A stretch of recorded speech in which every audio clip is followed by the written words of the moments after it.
So I've been asked to answer some questions that are frequently asked, not only by people who are new to practice, but by people who have established themselves on this so-called Dharma path. This path is so beautiful. It's not without its difficulties, of course, because you're always confronting yourself. You're always meeting your habits and your ideas and your opinions and your own sense of value in the world. So it's how do we understand these things? And what is it we can do to advance, to go further in our understanding? Understanding in the end is everything. Simply repeating the words of the teacher or the scriptures will not help you, but a moment's comprehension of what the teacher and the scriptures are speaking about will change everything in your life. So the essence of practice is important to understand. And the first question is, do we need to meditate every day? When I speak of meditation, I speak of vipassana. I speak of anapanasati, vipassana bhavana, and metta bhavana. Those three practices coming together to form what we now call vipassana. Vipassana is a word from the Buddhist tradition, of course, which means to see things as they really are. So our investigation is not out into the universe, out into the world, out into the behavior and comportment of others, but it's an internal journey to go inside ourselves, to see the architect of our life, this mind that arises and passes away, this mind with its thoughts, moods, feelings and emotions. To understand that is to understand life, because what you experience is the consequence of your empowerment of these thoughts, these moods, these feelings, these emotions. So meditation is simply the act of stopping. We take a posture often like this, but not necessarily. And we refine our attention, first of all to the breath, and then to the natural movement of mind, where we give our permission for this mind to do anything that it wants to do, and we're just going to be the observer to that. We're not going to get involved with it. Those ideas, well, I shouldn't have this thought, or I shouldn't feel like this, they're empty. We do have this thought. We do feel like this in this moment. But if we give our attention to that, what can we notice? That everything is impermanent. This moment doesn't last. This thought does not last. This feeling, this mood, it doesn't last. So meditation, at the level of what we call bare attention, is simply to sit with this being that we call self, and patiently and lovingly and consistently bring our awareness to those things that appear in front of us. And what you're always looking at, always, is your own story, your own old story. Even in a Dharma hall of 100 people, you are always alone. You are always alone with you. So if we want to cultivate this practice of vipassana, then we need to be consistent. Do we need to meditate every day? This is a question you have to answer for yourself. One of the most important aspects of our Dharma practice is self-responsibility. If you make the effort for practice, you receive the results of making the effort for practice. And if you make no effort for practice, you receive the results of making no effort for practice. These equations are very simple, very straightforward. And one of the rules I have with my students and disciples is that they must not come to me and tell me why they haven't meditated that week. I don't mind. You are responsible for your practice, not me. So what you prioritize in your life is something coming from you, and that priority makes something important. So if you prioritize your practice, then you will do it every day, and 20 minutes a day is much more valuable than, say, 3 hours on a Saturday or Sunday. That consistency of practice will become a habit of awareness, a habit of being able to see the mind without being overwhelmed by it. And so this is something that's very important. Do I need to meditate every day? In this part I can't tell you, but I can only tell you that if you're serious about your practice, then you will want to do that. And as one great master said, when you want to meditate, you should meditate. And when you don't want to meditate, you should meditate anyway. This is beautiful. So coming out of that, do I need to meditate every day? Well, do I need to sit retreats? Again, you have to know for yourself. But the value of leaving your comfortable home environment and coming to sit in silence for 3, 5, 7, 9 days or whatever it is. To hear Dhamma, to move slowly and elegantly, to have this routine of sitting meditation, walking meditation, sitting meditation, walking meditation, a meal, and then a rest period, and then the repetition of the program. And then there are Dhamma talks, and of course, if you come to us, there's full instruction. And care given. So if you are serious about your practice, then you're going to want to develop it, like as you would if you were serious about anything else. You want to go to the next level of practice. So we sit at home every day, as I say, maybe for 20 minutes, and then at some point you think, I want to go further. This is comfortable for me now. So now I need to, in a way, come out of my comfort zone and sit and be in an environment of silence, of this loving, compassionate, caring silence, to really meet, in all situations, this being that I call self, to see the nature of this mind, so to no longer be deceived by it, to see the reality that whatever arises passes away, and is not what you are, but it is something you can experience, and by experiencing it, you can begin to know its nature, its impermanent nature, but to know it directly, not just as an idea, as we might say, well, everything's changing. What does that really mean to you? And even to say everything's changing is not to fully understand the great teaching of anicca, the teaching of impermanence. So when you come to retreat, you're able, because you have the time then, to delve deeper into this being that we call self, in this controlled, disciplined, loving and caring environment. So you're not just left alone, but you're sitting with a group of people who have come for the same reason. So we're sharing, there's a common interest that we're sharing. From my point of view, to sit in front of people and to share Dhamma, to share the truth, not new ideas, not new age ideas, but the reality that can be tested. And it can be tested by you.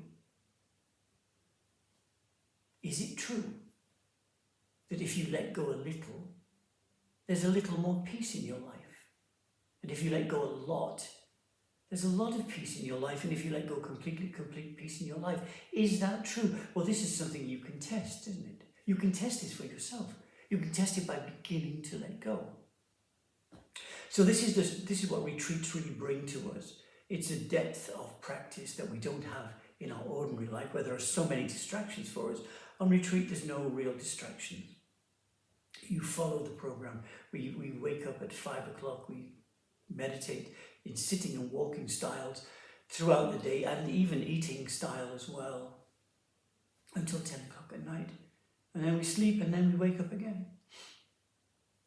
This repetition of this daily routine is really supportive and really useful. So the next question is, that's often asked, do I need a teacher? Now we have the internet, and we have books, and we have all kinds of things that we can get information from.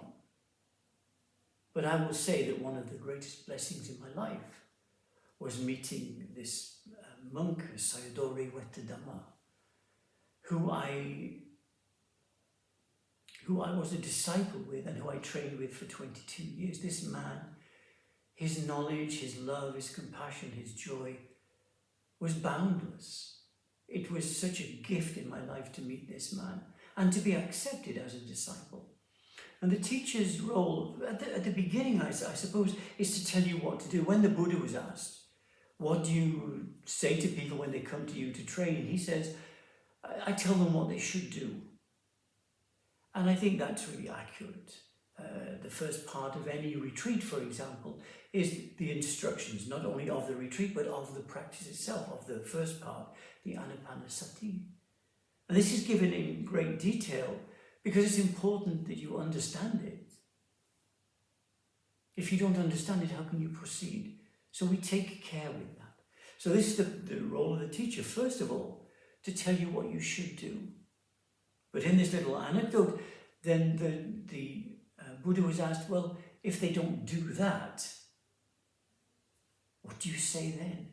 And the Buddha said, well, then I tell them what they should not do. And this is a great thing with the teacher.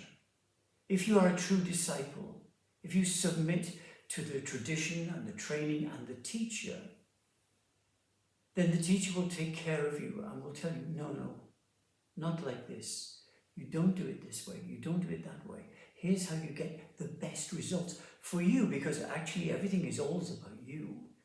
The teacher is not, if they are a true teacher, of course. But they're not there for themselves. They're there for you. To tell you what you should do and then what you should not do for your benefit. Now, you can't really get this when you train alone, when you practice alone. You can't get it from a book. The books can be supportive in your practice.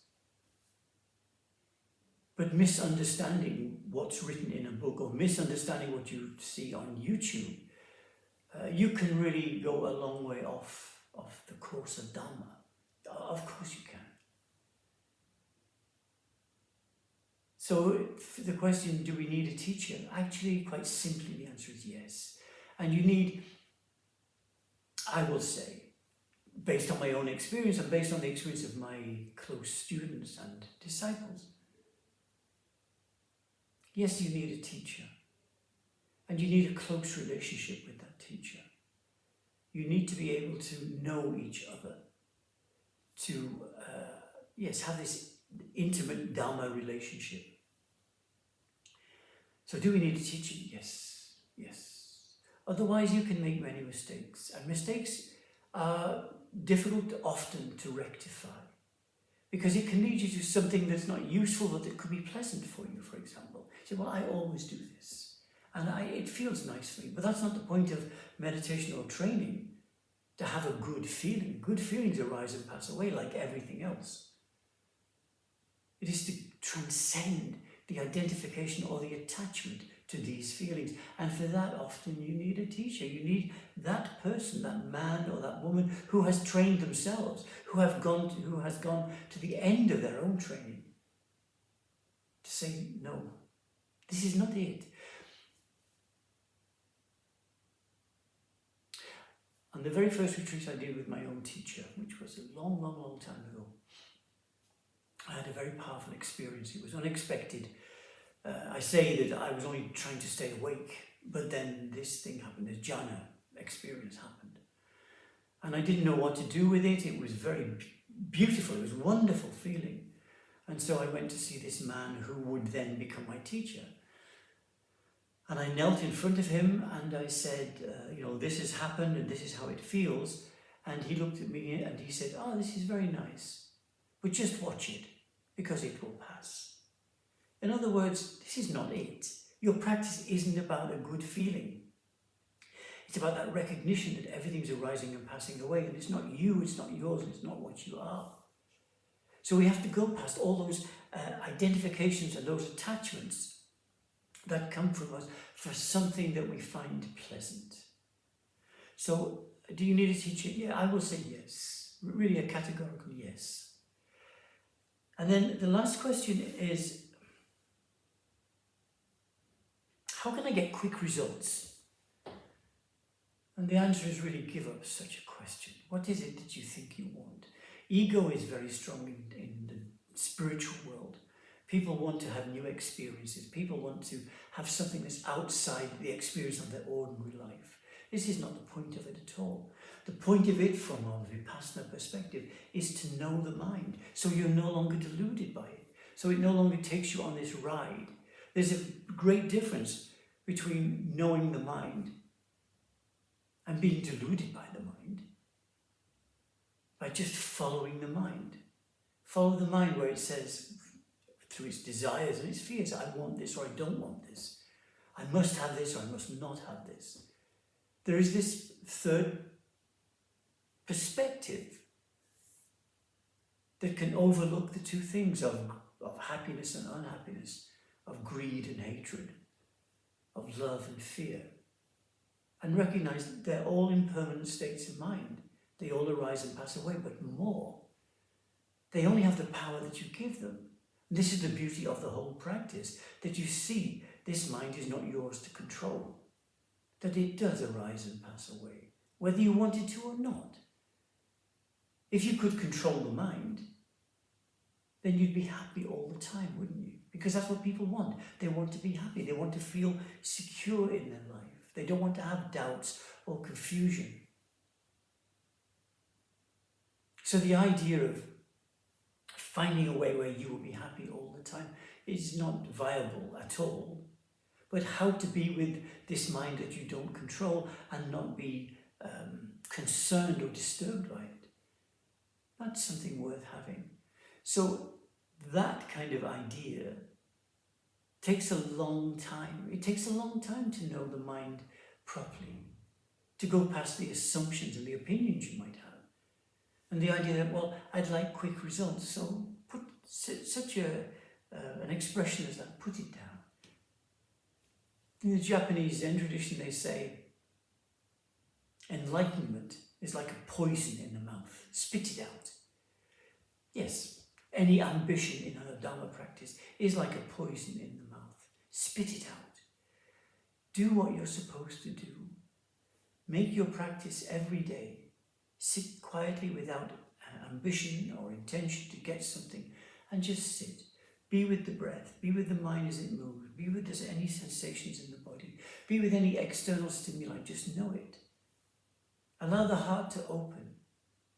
I have not spoken about metta bhavana, only vipassana. And then come to retreat. Give yourself the best. And we say, well, I'll come to the retreat next year or the next one. Well, there is no next year. Next year is an idea in the mind. It doesn't exist. Who knows what can happen?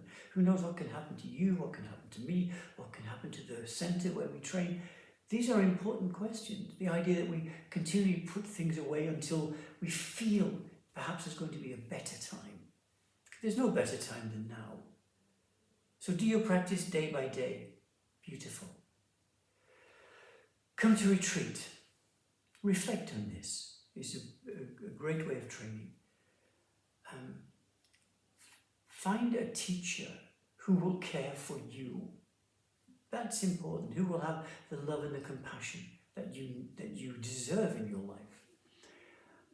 And stop being ambitious. Stop looking for quick results or some special moment in the meditation where Beethoven's Ninth Symphony plays in your head and angels come down and tell you you're wonderful. Forget any of those things. Just sit. Just sit and be still and become more and more invisible in your life as the heart manifests more and more, as this loving kindness, this compassion, this joy, this equanimity radiates from you into every situation. So you become the peacemaker. You become the joy bringer. You become a person of value in your own life and in the lives of all beings. So then I offer this to you for your consideration and your reflection, and may you all be well and happy.